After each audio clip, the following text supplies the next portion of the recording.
غسل میت کہنا میرے غسل کو، گلے ملبوس کو مت کفن باندھو، میں چلا ہوں علی سے ملاقات کو، جس کی تھی یاد وہ گھڑی آ گئی۔ اعوذ باللہ من الشیطان اللعین الرجیم، بسم اللہ الرحمن الرحیم، الحمدللہ رب العالمین، الصلاۃ والسلام وتحیۃ والاکرام علی النبی المکی المدنی القرشی الہاشمی الابتہی، مولانا و مولا الثقلین جد الحسن والحسین ابی القاسم محمد وآلہ الطیبین الطاہرین المعصومین المظلومین من یومنا ھذا الی قیام یوم الدین۔ اما بعد فقد قال امام صادق علیہ السلام اذا مات المؤمن الفقی سلم فی الاسلام۔ امام جعفر صادق علیہ السلام ارشاد فرماتے ہیں کہ جب کوئی عالم دین اس کائنات سے اٹھتا ہے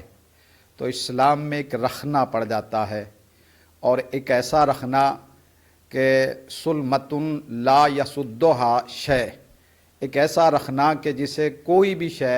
پر نہیں کر سکتی ہے، کوئی شے اسے بھر نہیں سکتی ہے۔ ایک اسلام میں ایک ایسی درار پڑ جاتی ہے، ایک ایسا خلا واقع ہو جاتا ہے کہ جسے کائنات کی کوئی شے نہیں پر کر سکتی ہے۔ تو یقیناً ایک عالم دین جو پیکر خلوص و محبت تھا، جو نباز قوم و ملت تھا، جو حکیم امت تھا، جو ایک مفکر اسلام تھا، جو دانشور تھا، جو عالم با عمل تھا اور خطیب بے بدل تھا، جس کی خدمتیں فراموش نہیں کی جا سکتی، کہ جس نے علمی میدان میں بھی اور سماجی اعتبار سے بھی جو امور انجام دیے، جو کام انجام دیے، اس دنیا میں رہتی دنیا اسے فراموش نہیں کر سکتی۔ خاندان اجتہاد کے یہ چشم و چراغ تھے، ایک ایسا خانوادہ جو علم و حکمت سے مسلسل خدمت قوم و ملت کرتا چلا آیا ہے، اور یقیناً علم و ادب کے آسمان کے یہ وہ چمکتے ہوئے اور روشن ستارے تھے کہ جن کی روشنی سے دنیا میں تمام لوگ اکتساب فیض حاصل کرتے چلے آئے ہیں، اور ان کی اپنی ایک کوشش ہمیشہ ملت کے سلسلے میں یہ رہی کہ علم کو فروغ دینا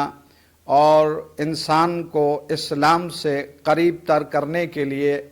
انہوں نے تقاریروں کو بھی اپنی جو محور بنایا، علم ہی کو محور بنایا، اور ان کا گفتگو کا جو سلسلہ رہتا تھا وہ عام طور سے یہی رہتا تھا کہ علم میں آگے بڑھو اور علم سے اپنی پہچان کراؤ، اور کوئی بھی قوم اس وقت تک فلاح اور صلاح اور بہبودی کی راہ پر گامزن نہیں ہوتی جب تک علم میں آگے نہ بڑھ جائے۔ تو جو پوری زندگی اپنی کوشش کرتے رہے علم کے سلسلے میں، اور انہوں نے بہت سے اسکول بھی کھولے، کالج بھی کھولے، اور انہی کی کاوش کا نتیجہ ایک ہاسپٹل بھی ہے جو ایرا سرزمین لکھنؤ پر واقع ہے، اور اس سے لوگ فائدہ حاصل کر رہے ہیں۔ تو ان کی اپنی ایک کوشش رہتی تھی کہ ہماری قوم علم کے میدان میں آگے آئے، اور ہماری قوم جہالت سے نہ پہچانی جائے بلکہ علم کے ذریعے سے پہچانی جائے۔ اس لیے انہوں نے بچوں کے لیے بھی یہ کوشش کی کہ جو بچے کامیابی کی طرف بڑھ رہے ہیں اور ان کے حالات اس طریقے سے نہیں ہے کہ وہ اچھی تعلیم حاصل کر سکے، تو ان کے وظائف معین کیے انہوں نے، اسی لیے کہ تاکہ قوم کے وہ بچے جو آج بچے ہیں اور کل قوم بننے والے ہیں، وہ علم و ادب، زیور علم و ادب سے آراستہ و پیراستہ ہو کے اس کائنات میں زندہ رہیں اور اپنے علم کی روشنی کو دنیا میں پھیلاتے رہیں۔ یقیناً ہمارے لیے یہ مقام افسوس ہے، اور ایک خلا ہو گیا ہے ایسا کہ جسے پر نہیں کیا جا سکتا، کہ جنہوں نے اپنی زندگی بھر خدمت قوم کو انجام دیا، لیکن